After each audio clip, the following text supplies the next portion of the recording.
decisiones. De eso hablamos recién, ¿no? Determinación. Hoy les decía que el tema de este sermón es la determinación. La definición de determinación según el diccionario es decidir algo, despejar la incertidumbre sobre ello. O sea que lo contrario a determinación es incertidumbre. Y el diccionario dice que incertidumbre es falta de seguridad, de confianza o de certeza sobre algo, especialmente cuando crea inquietud. Determinación o incertidumbre. Si algo podemos estar seguros, si alguien en la tierra tuvo determinación, fue el Señor Jesucristo. No había ni una sombra de incertidumbre en su vida. Él sabía con toda seguridad lo que hacía, por qué lo hacía, por quién lo hacía, y sabía también hacia dónde iba. Él le dijo a sus discípulos, y lo leemos en el Evangelio de Juan, capítulo 4, en el versículo 34, mi comida es que haga la voluntad del que me envió y que acabe su obra. Los discípulos se preocupaban porque el Señor no había comido, y él dice, no, para mí, mi necesidad básica, lo más importante es hacer la voluntad de mi Padre, la voluntad del que me envió, y acabar su obra. Y a eso dedicó su vida. Él vino al mundo a cumplir con la voluntad del Padre y eso fue lo que hizo. Y la noche antes de ser crucificado, él oró al Padre y en el capítulo 17, versículo 4 leemos que el Señor dijo, yo te he glorificado en la tierra, he acabado la obra que me diste que hiciese. Lo que él vino a hacer lo hizo. Él vino a hacer la voluntad del Padre, vino a hacer la obra del Padre y en esa noche él dice, bueno, lo hice. En la cruz, vos sabés, sus últimas palabras fueron, consumado es. Ya todo está hecho. El Señor estaba determinado y Satanás trató de tentarlo de todas las maneras posibles, aún de las maneras más sutiles, y utilizando incluso a sus seres más cercanos. Hemos hablado mucho sobre lo que esa vez que el Señor les habló por primera vez a sus discípulos de cómo debía traer el reino a la tierra. Los discípulos, como todos los judíos, creían que el Mesías iba a venir a traer paz, prosperidad a Israel, que iba a echar al imperio romano de sus tierras. Y el Señor Jesús le dijo, no es así, porque el reino que él instalaba no era un reino terrenal. Y leemos en Mateo 16, 21, desde entonces comenzó Jesús a declarar a sus discípulos que le era necesario ir a Jerusalén y padecer mucho de los ancianos, de los principales sacerdotes y de los escribas, y ser muerto y resucitar al tercer día. Esa era la primera vez que se lo decía tan claramente. Tenía que morir. Entonces Pedro, tomándolo aparte, comenzó a reconvenirle, diciendo, Señor, ten compasión de ti. En ninguna manera esto te acontezca. Pero él, volviéndose, dijo a Pedro, quítate de delante de mí, Satanás, me eres tropiezo, porque no pones la mira en las cosas de Dios, sino en las cosas de los hombres.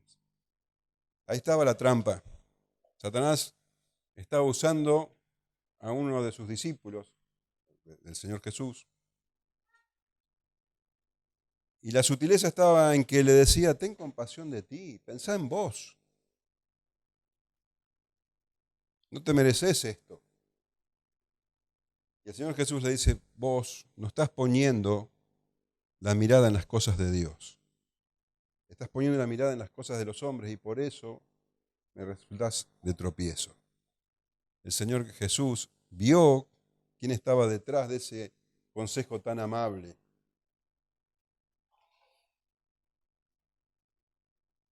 El Señor Jesús estaba completamente resuelto a hacer la obra del Padre y nada lo desvió de su camino. Los creyentes tenemos que seguir el ejemplo del Señor Jesús. Y la determinación es fundamental para la vida cristiana.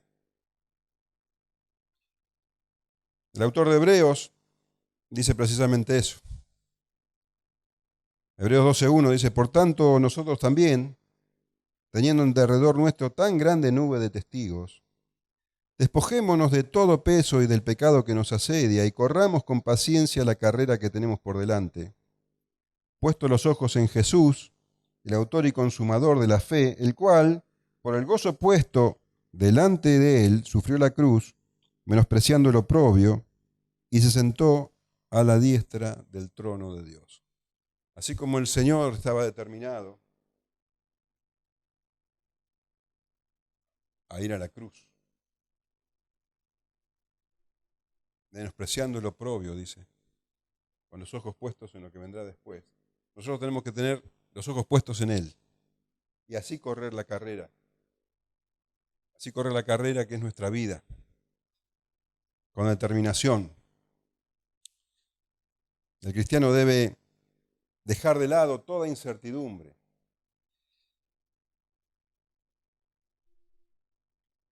Y en un sentido, el cristiano está determinado, el verdadero creyente está determinado. Y esta determinación no es su propio mérito, sino que es algo que Dios le dio. Esa determinación es la fe.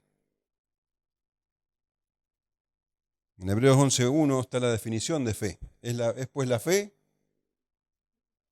la certeza de lo que se espera, la convicción de lo que no se ve. Certeza, convicción. Esa fe, esa certeza, esa convicción es algo que Dios nos da. Es un don de Dios, no por obras para que nadie se gloríe. Es un don de Dios. Es algo que Dios nos dio más allá de nuestros méritos. El apóstol Pedro escribió, hablando del Señor Jesús, a quien amáis sin haberle visto, en quien creyendo, aunque ahora no lo veáis, os alegráis con gozo inefable y glorioso, obteniendo el fin de vuestra fe, que es la salvación de vuestras almas. Esa fe que hace que nosotros creamos y amemos a alguien que no hemos visto jamás, pero que tenemos la certeza de su existencia, la convicción de lo que Él hizo. Eso nos dice, nos da la salvación de nuestras almas. La fe nos da salvación, vida eterna. Esto quiere decir que por la fe nosotros hemos nacido de nuevo. Y como decía hoy Pablo, nueva criatura. Las cosas viejas pasaron y aquí son hechas todas nuevas. Esto significa que no hay un punto medio, no hay una posición intermedia. O se es cristiano o no se es cristiano. El cristiano es una nueva criatura.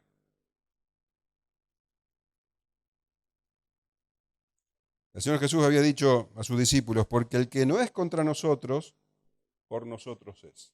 ¿Ves? No hay una posición intermedia. O estás con el Señor o estás en contra del Señor. En otra ocasión, y lo leemos en Mateo, el Señor le dijo a sus discípulos, el que no es conmigo, contra mí es. Y el que conmigo no recoge, desparrama. Entonces no se trata de simpatizar. Esto no es como, un equipo de fútbol, que uno puede simpatizar o no.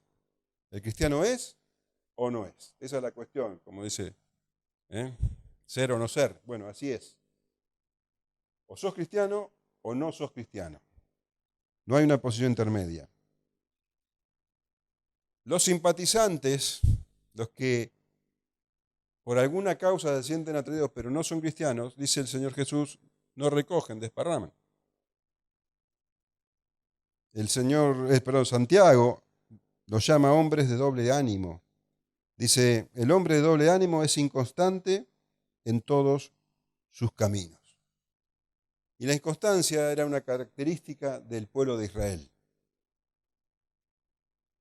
De hecho, en una ocasión, el profeta Elías los confronta al pueblo, y lo leemos en Primera de Reyes 18:21, dice, acercándose Elías a todo el pueblo, dijo, ¿hasta cuándo claudicaréis vosotros entre dos pensamientos? Si Jehová es Dios, seguidle, y si Baal, id en pos de él. Y el pueblo no respondió palabra. Determinación. Determinación. Jesús ilustra la determinación como un ojo bueno, un ojo sano. Dice, la lámpara del cuerpo es el ojo, así que si tu ojo es bueno, todo tu cuerpo estará lleno de luz. ¿Qué quiere decir esto? El ojo bueno ve con claridad, mientras que el ojo enfermo o el ojo malo ve doble. Entonces, el creyente ve con claridad, está determinado, está decidido, sabe en quién ha creído y ve con claridad y dice, todo su cuerpo estará lleno de luz. La fe es la certeza, la convicción de lo que no se ve, de lo que se espera. En ese sentido, entonces, el cristiano está determinado y esa determinación es un don de Dios. Pero hay otro sentido en que el cristiano debe determinarse y ahí implica la voluntad, que es en obedecer la palabra de Dios, lo que hablábamos también en 2 de Corintios. Que la gracia recibida no sea en vano. La gracia la hemos recibido, bueno, ahora hay que esforzarse para que esa gracia no sea en vano, para que esa gracia dé fruto. Entonces, la determinación que debe tener el creyente también es en la de hacer la voluntad de Dios. Esto tiene que ver con su propia decisión. Y implica esfuerzo. Y no es fácil. El apóstol Pablo mismo, hablando de sí mismo, dice en Filipenses 3:12, no que lo haya alcanzado ya, ni que ya sea perfecto, sino que prosigo para ver si logro hacer aquello para lo cual fui también asido por Cristo Jesús. Hermanos, yo mismo no pretendo haberlo ya alcanzado, pero una cosa hago, olvidando ciertamente lo que queda atrás y extendiéndome a lo que está adelante, prosigo a la meta, al premio del supremo llamamiento de Dios en Cristo Jesús. Pablo dice, no soy perfecto, pero sigo adelante. Sigo adelante con todo lo difícil que es, pero estaba determinado a hacer aquello que Dios había planeado para él. Él quería llegar a la meta. Y estamos estudiando el capítulo 9 de Lucas. El Señor está a punto de comenzar su viaje, su último viaje a Jerusalén. Y vemos que los discípulos que lo acompañaban, los 12 hombres que iban con él, los apóstoles, estaban muy lejos de ser perfectos. Veíamos que tenían serias fallas, falta de fe, falta de humildad, falta de entendimiento. Y también eran faltos de determinación. Vamos a leer Lucas 9, versículos 51 al 56. Lucas 9, 51 al 56.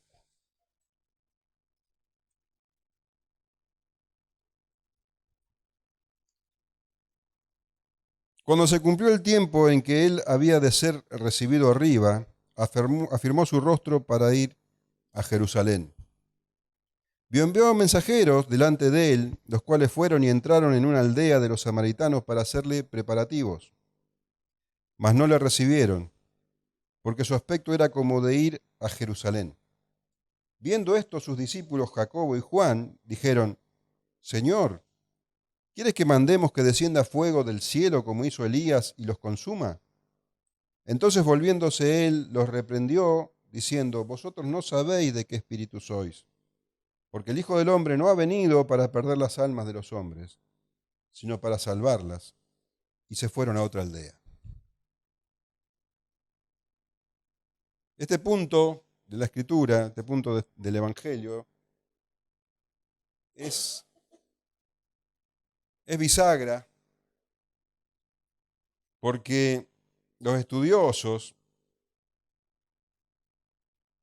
afirman que aquí empieza la sesión central de Lucas, hasta el capítulo 18. Y es una porción muy particular porque cuenta hechos que solamente figuran en Lucas, que no están narrados en los otros evangelios. Por ejemplo, la visita a la casa de Marta y María solamente figura aquí.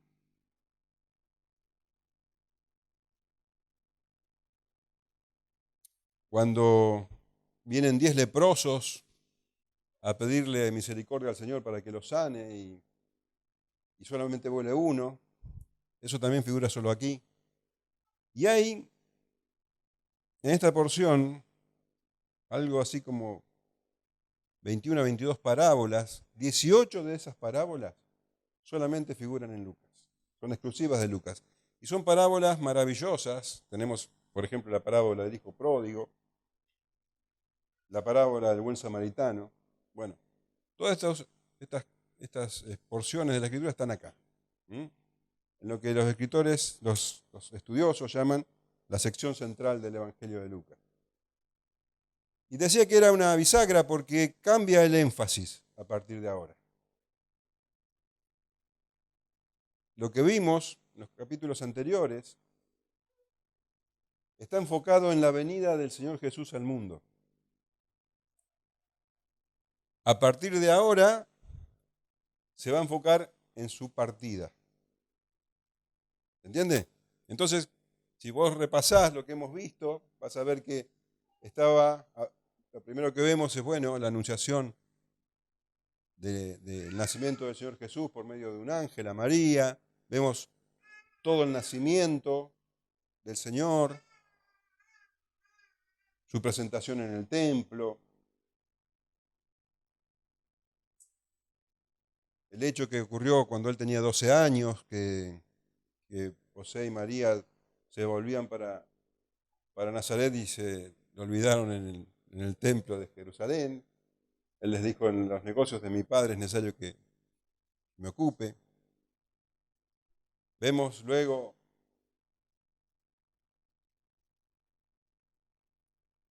su bautismo, la confirmación en su bautismo, la venida del Espíritu Santo, la palabra del Padre, la tentación en el desierto. Y los primeros 2 años y medio de su ministerio hasta el punto culminante que es la transfiguración. A partir de ese hecho, entonces, comienza el viaje final de Jesús a Jerusalén. Un viaje que en realidad podría llevar 2 días de camino, pero al Señor Jesús le lleva varios meses, porque bueno, entra en muchos lugares y hay muchas cosas que él todavía tiene que enseñar. Ya no hay tantas multitudes, sino que él se enfoca en sus discípulos. En estos 6 meses últimos, la enseñanza es hacia sus 12 que van a seguir su obra. Aunque uno de ellos, ustedes saben, era un traidor. Entonces dice Lucas: cuando se cumplió el tiempo en el que él había de ser recibido arriba, afirmó su rostro para ir a Jerusalén. No era cualquier tiempo. El Señor Jesús no volvía a Jerusalén cuando se le ocurrió, sino cuando se cumplió el tiempo determinado por el Padre. Todo lo que el Señor Jesús hacía estaba conforme a la voluntad de Dios, conforme a su plan. Y en perfecta armonía la voluntad de Él con la voluntad del Padre.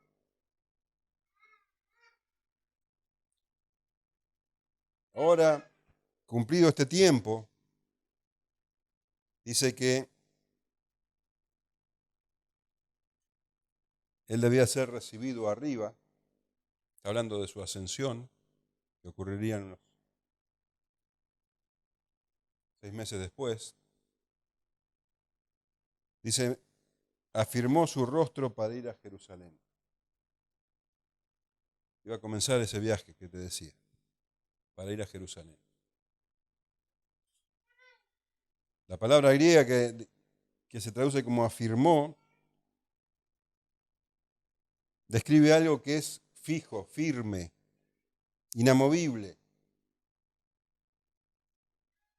Afirmó su rostro. El profeta Isaías habló de eso. En Isaías 57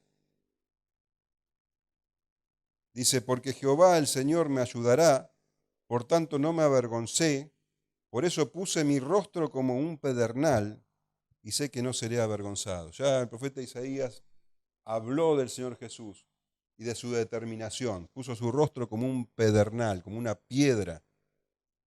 Esto está hablando de esa determinación del Señor de cumplir con la voluntad del Padre. Aunque el Señor Jesús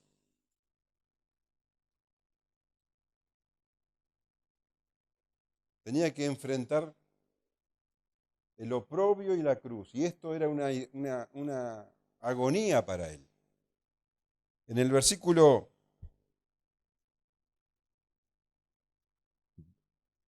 50 del capítulo 12, el Señor habla de lo que significaba para él la cruz.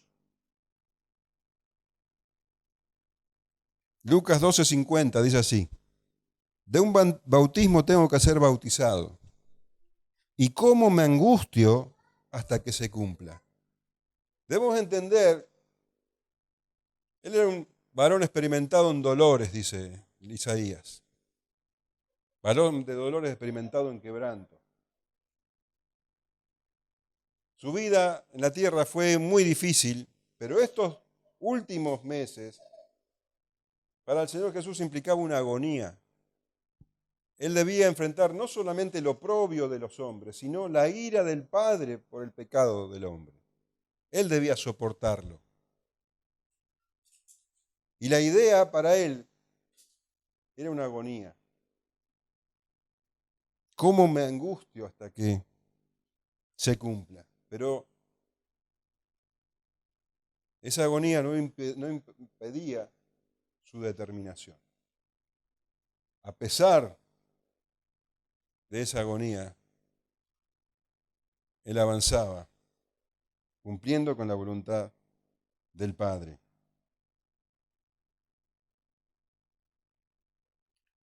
El apóstol Juan, en su evangelio, registra las palabras que el Señor Jesús pronunció cuando llegó a Jerusalén, 6 meses después de la entrada triunfal a Jerusalén. El Señor Jesús, lo leemos en Juan 12:27, dice, ahora está turbada mi alma. ¿Y qué diré? Padre, sálvame de esta hora. Mas para esto he llegado a esta hora. Él vino a cumplir con eso y lo iba a hacer.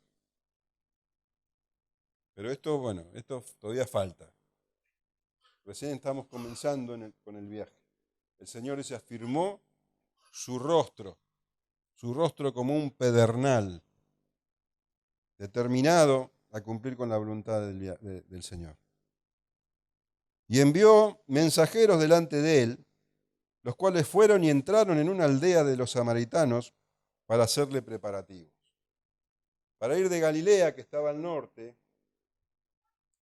a Judea, donde estaba Jerusalén, tenían que pasar por la zona de Samaria. Y los samaritanos y los judíos estaban profundamente enemistados.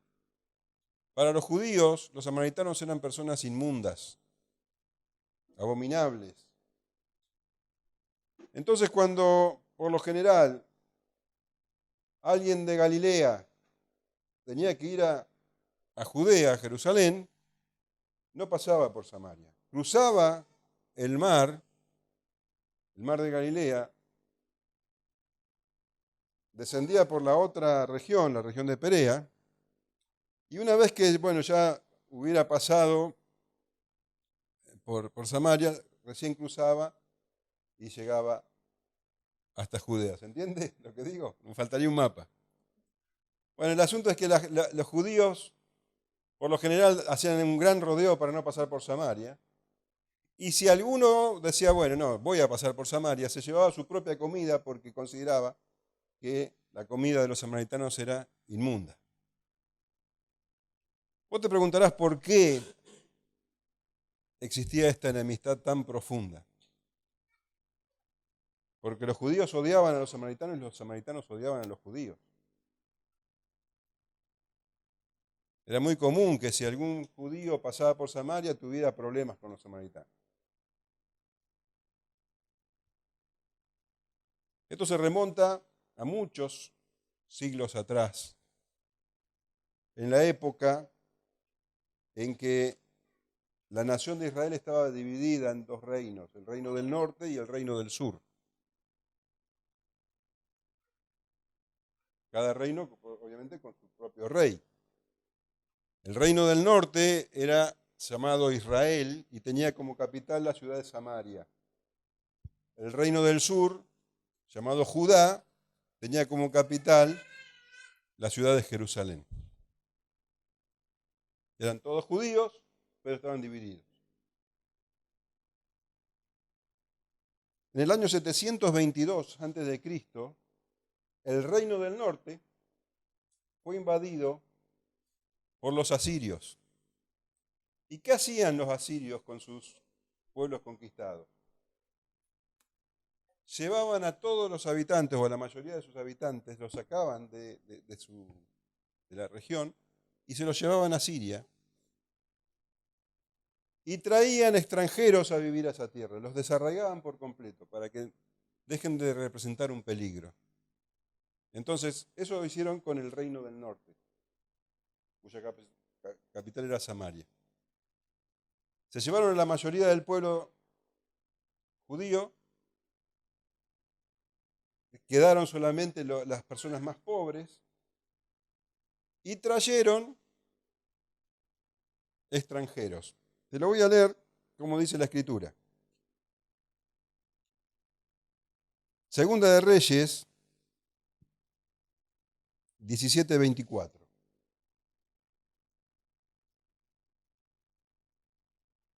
Y trajo el rey de Asiria gente de Babilonia, de Cuta, de Aba, de Amat, de Sefarbaín, y los puso en las ciudades de Samaria, en lugar de los hijos de Israel, y poseyeron a Samaria y habitaron en sus ciudades.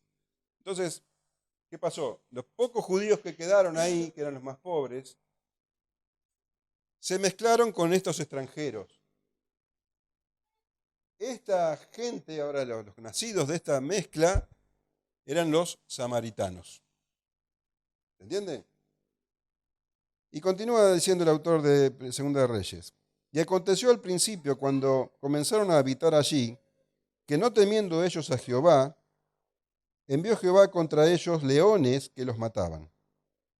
Dijeron pues al rey de Asiria, la gente que tú trasladaste y pusiste en las ciudades de Samaria, no conocen la ley del Dios de aquella tierra, y él ha echado leones en medio de ellos, y he aquí que los leones los matan, porque no conocen la ley del Dios de la tierra.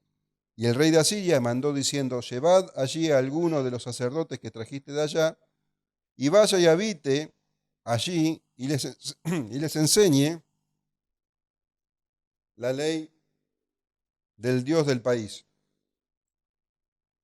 Y vino uno de los sacerdotes que había llevado cautivo de Samaria y habitó en Betel, y les enseñó cómo habían de temer a Jehová, Pero cada nación se hizo sus dioses y los pusieron en los templos de los lugares altos que habían hecho los de Samaria, cada nación en su ciudad donde habitaba. Los de Babilonia hicieron a Sucot Benot, los de Cutá hicieron a Nergal, y los de Amad hicieron a Sima, y los Abeos hicieron a Nisba y Tartac, y los de Sefarbaín quemaban sus hijos en el fuego para adorar a Adramalec y Anamalec, dioses de Sefarbaín.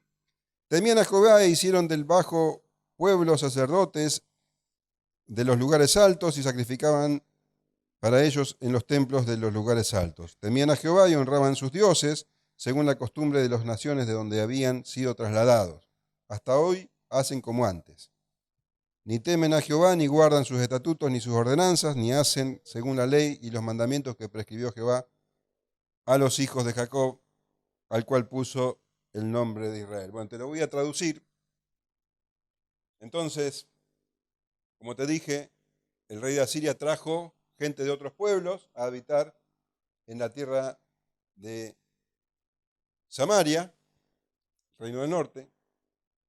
Se mezclaron con los judíos que había allí, dando lugar a la raza de los samaritanos. Y bueno, parece que como la región había quedado desierta, los animales se multiplicaron y empezaron a atacar a la gente. Ellos atribuyeron a que esto era porque Dios, el Dios de la tierra, se había enojado con ellos. Entonces le pidieron al rey de Asiria que mandara un sacerdote de los que se había llevado cautivo, un sacerdote de Dios, para que les enseñe a la gente, a los samaritanos ahora, a adorar a Dios. ¿Se entiende? Ahora, bueno, vino un sacerdote y les enseñó, pero ellos tenían sus propios dioses. Cada uno, el que venía de, no sé, de Babilonia, traía su dios, el que venía de Cutá traía su dios. Entonces se mezcló, surgió una religión extraña, donde, bueno, decían que adoraban a Jehová, pero también hacían todas las cosas propias de las otras religiones. Un engendro. Para los judíos esto era aberrante. Con el tiempo, bueno, los samaritanos fueron dejando de lado esas idolatrías, pero terminaron adorando a Jehová, pero a su manera. Por ejemplo, de la Biblia ellos aceptaban solamente los 5 primeros libros, el Pentateuco. Y se habían levantado un templo propio en Jericín. El hecho que con Ciro, el rey Ciro, de Asiria, que cayó bajo el reino de Persia, ¿no? Entonces surgió otro rey, este rey envió a los deportados, les permitió volver a la tierra.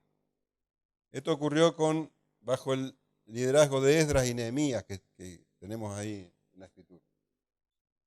Cuando llegaron estos judíos a Israel, lo primero que hicieron es levantar el templo en Jerusalén.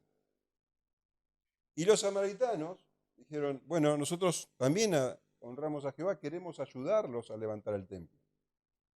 Pero los judíos le dijeron, no nos conviene levantar con ustedes. Los rechazaron. Y los samaritanos se llenaron de odio y hicieron todo lo posible por impedir que los judíos pudieran levantar el templo. Entonces ahí comenzó una enemistad muy fuerte y se acentuó mucho más cuando años después un rey judío hizo destruir el templo que ellos habían levantado en Jericín. Entonces, la enemistad entre samaritanos y judíos era enorme, llegó al tiempo del Señor Jesús. ¿Se entendió algo? Más o menos. La cuestión es que ahora judíos y samaritanos se odiaban, pero el Señor Jesús estaba por encima de esas cosas. A él no le importaban los problemas que eran, en definitiva, producto del pecado del corazón humano. Él cruzó directamente por Samaria, porque también los samaritanos podían tener la oportunidad de recibirlo y recibir también la salvación. Entonces el Señor Jesús iban a llegar a un pueblito, una aldea, y envía a algunos de sus discípulos a que, bueno, arreglen las cosas como para poder pasar allí la noche, arreglen algún tipo de habitación, el tema de la comida. Pero ¿qué ocurrió? En el versículo 53 dice, mas no le recibieron porque su aspecto era como de ir a Jerusalén. No le recibieron. O sea, directamente le dijeron, no, acá no entran, váyanse. Un rechazo absoluto. Pero ellos no sabían quién era Jesús, no lo rechazaron por quién era Él. Probablemente nunca habían escuchado de Él. Lo rechazaron porque dice, porque su aspecto era como de ir a Jerusalén. Ellos vieron que estos hombres tenían pinta, como diríamos nosotros, de ir al templo de Jerusalén a adorar.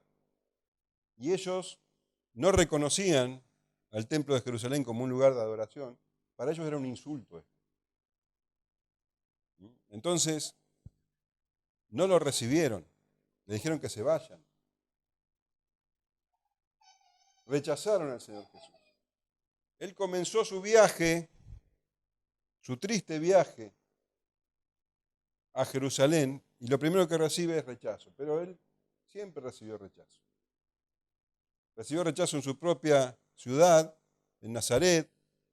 Recibió rechazo cuando fue a la tierra de los Gadarenos. Recibió el rechazo de los líderes religiosos durante todo su ministerio. Y cuando llegaría a Jerusalén, recibiría el rechazo de toda la nación. Él les había avisado a sus discípulos que eso era lo que tenían que esperar, no aplausos.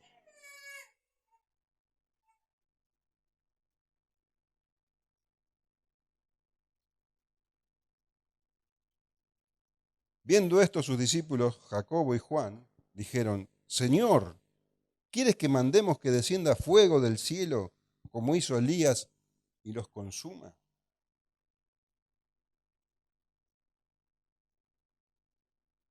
Se indignaron porque no recibieron al Señor. Y era verdaderamente indignante.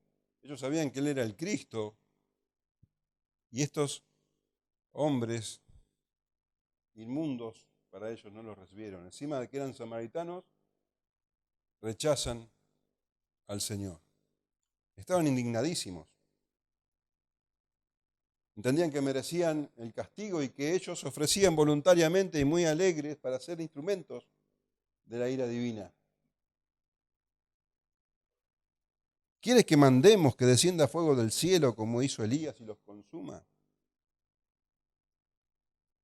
¿Sabés que Jacobo y Juan tenían fama de ser coléricos? El Señor Jesús lo había llamado, y lo leemos en el Evangelio de Marcos, capítulo 3, versículo 17, lo había llamado Boanerges. Boanerges quiere decir hijos del trueno. O sea que ese era su carácter. Eran personas tempestuosas. Su carácter era tormentoso. Y lo manifiestan de esta manera. Y eran tan tormentosos que querían hacer descender fuego del cielo sobre este pueblo.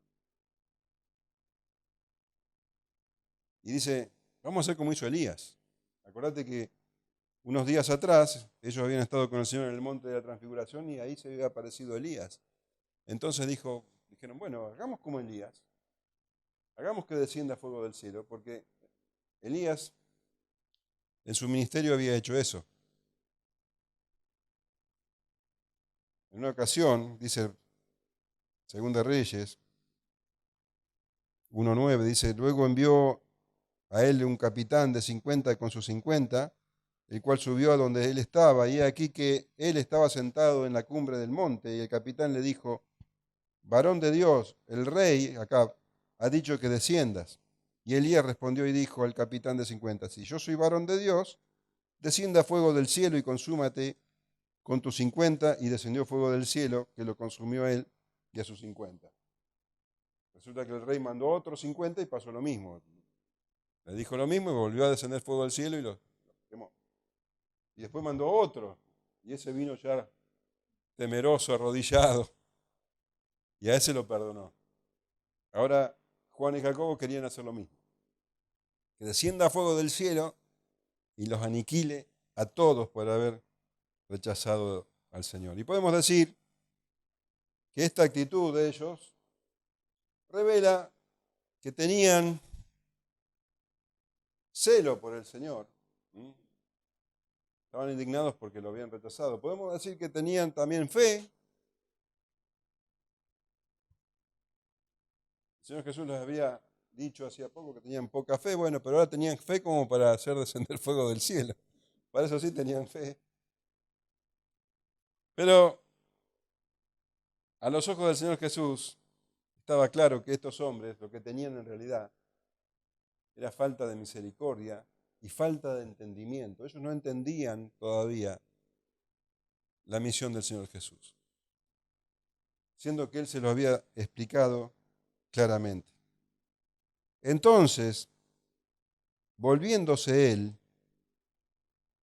los reprendió, diciendo: vosotros no sabéis de qué espíritu sois, porque el Hijo del Hombre no ha venido para perder las almas de los hombres, sino para salvarlas. Y se fueron a otra aldea. Ahora yo no sé qué Biblia tenés vos. ¿Vos tenés la Reina Valera? ¿Alguien tiene otra Biblia que no sea la Reina Valera? La Nueva Traducción Viviente, ahí seguramente está diferente.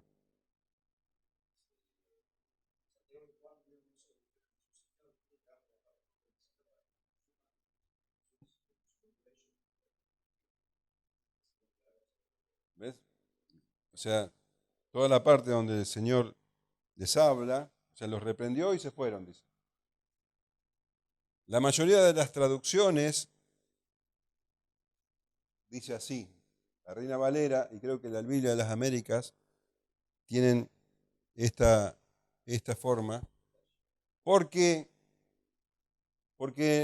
vos sabés que la Biblia que nosotros tenemos está traducida, bueno, de manuscritos antiguos. Y la mayoría de los manuscritos figura directamente eso. Entonces, volviéndose, los reprendió y se fueron de la otra aldea. La mayoría de los manuscritos. Y así traducen entonces la mayoría de las versiones españolas. Unos pocos manuscritos también incluyen esto que leemos nosotros y la Reina Valera los toma. El hecho es que esta es palabra de Dios, es palabra revelada, y está en completa armonía con el resto, así que podemos tomarla tranquilamente. Y dice, entonces volviéndose él, los reprendió diciendo: vosotros no sabéis de qué espíritu sois. Le está diciendo: ustedes todavía están divididos, todavía no están determinados, están oscilando, no saben de qué espíritu son. Estaban haciendo lo mismo que hizo Pedro cuando quiso aconsejarle al Señor que pensara en sí mismo, que no hiciera eso que estaba diciendo, de que debía morir y que debía sufrir. Piensa en ti mismo, que esto no te acontezca. Y el Señor le dijo: vos estás poniendo tu mirada en las cosas de los hombres y no en las cosas de Dios. Eso es lo que estaban haciendo ellos ahora. Ellos se sintieron ofendidos y querían venganza. Ellos querían pagar mal con mal. Con palabras del apóstol Pablo, ellos estaban siendo vencidos de lo malo. No entendían lo que era la misericordia, no entendían lo que el Señor estaba haciendo. Él les dijo que Él debía sufrir y debían esperar eso, no debían esperar aplausos. Él les había hablado que les entre bien en los oídos, les había dicho. Que lo que debe acontecer es eso: rechazo, sufrimiento. Pero ellos estaban divididos. Y como leíamos al principio, el que está dividido, en vez de contribuir al reino, desparrama. No entendían el mensaje del Evangelio. El Señor le dice: porque el Hijo del Hombre no ha venido para perder las almas de los hombres, sino para salvarlas. Salvación, no juicio. El juicio vendrá después, cuando el Señor vuelva. Ahora el Señor vino a traer salvación. Vino a dar su vida en rescate de muchos. Vino a soportar el oprobio. Ya era suficientemente difícil para el Señor eso, como para todavía tener que Escuchar a sus discípulos que querían venganza y muerte y no entendían nada. Estaban divididos, estaban oscilantes. No estaban haciendo caso de la palabra de Dios. No creían todavía en lo que el Señor les estaba diciendo. Preferían creer lo que ellos querían y no lo que el Señor les estaba diciendo. Haced que os penetren bien en los oídos estas palabras, les había dicho el Señor, porque acontecerá que el Hijo del Hombre será entregado en manos de hombres. Y ellos no habían dejado que esas palabras penetraran en sus oídos. Y por eso tuvieron esta actitud. Esta actitud que demostraba su falta de determinación todavía. El Señor Jesús se determinó a ir a Jerusalén, con todo lo que eso significaba para él. Y estaba siendo acompañado por 12 hombres que verdaderamente tenían muchísimos defectos. Y esto lo que hace es resaltar la soledad en la que el Señor estaba. Iba a Jerusalén acompañado, pero completamente solo. Él estaba resuelto a cumplir con la obra del Padre y sus discípulos no entendían nada. Y mientras estaban en esa situación, mientras ellos no se decidían a obedecer completamente la voluntad de Dios, en vez de colaborar con la extensión del reino, desparramaban. Por eso el creyente debe determinarse. Y podemos decir, bueno,